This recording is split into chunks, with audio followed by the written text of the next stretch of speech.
Guys, welcome to my new video. আশা করি সবাই ভালো আছো। আলহামদুলিল্লাহ আমিও ভালো আছি। আজকে আমি রান্না করতে আসছি বৃষ্টির দিনে ভুনা খিচুড়ি।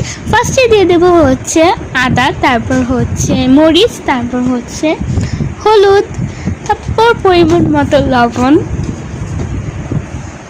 তোমরা লবণটা একদমই পরিমাণ মতো দিবা, লবণ কম হলে মজা লাগে, বেশি হইলে না। তারপর লবণ দেওয়ার শেষে দিয়ে দিব হচ্ছে আলু। তো আলু একদম সুন্দর করে পিস পিস পিস করে কেটে রেখেছি, তো ওই পিস পিস করা আলুগুলোকে দিয়ে দিব। তো দেখো আলু দেওয়ার পর এটা দিয়ে দিব হচ্ছে তেল, পরিমাণ মতো তেল দিয়ে এটাকে একদম বাঙালিদের মতো মেখে নিতে হবে। তো দেখো কত সুন্দর করে একদম বাঙালিদের মতো ভালো করে মাখতেছি। আর আজকের খিচুড়িটা বানাচ্ছি আমি, আন্টি বানাচ্ছে ভর্তা বেগুন ভাজা। তো দেখতে থাকো সামনে।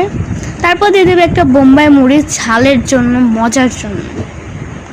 গাইজ আমি এখন ভিডিওটা দেখছি, আমার এই ভিডিও দেখে খেতে মন চাইতেছে, ভাবো।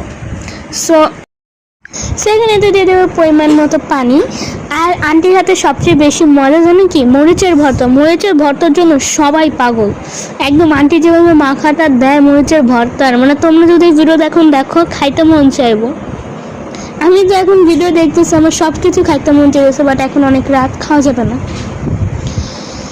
দুঃখের ব্যাপার। সো এখন আন্টি বেগুনটাকে একদম ভালো করে মেখে দিবে। আন্টি মাখতেছে না, আমাকে বলতেছে যে তুমি একটু একটা দাও, মাখাও। সো এখানে আমি পরিমাণ মতো সব কিছু দিলাম, মাখাইতেছি।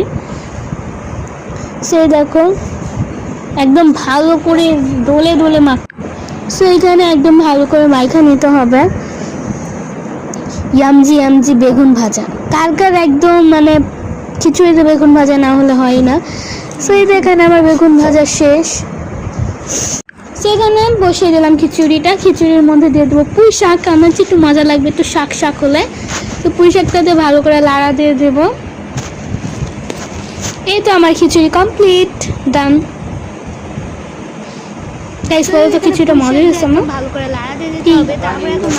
তারপর এখানে হচ্ছে আন্টির হাতে মরিচ বা মাখা। সো এখানে সুন্দর করে পেঁয়াজ মরিচ ডলে ডলে মেখে নিচ্ছে, আর তার সাথে একটুখানি তেল। শেষ রান্না বান্না। কার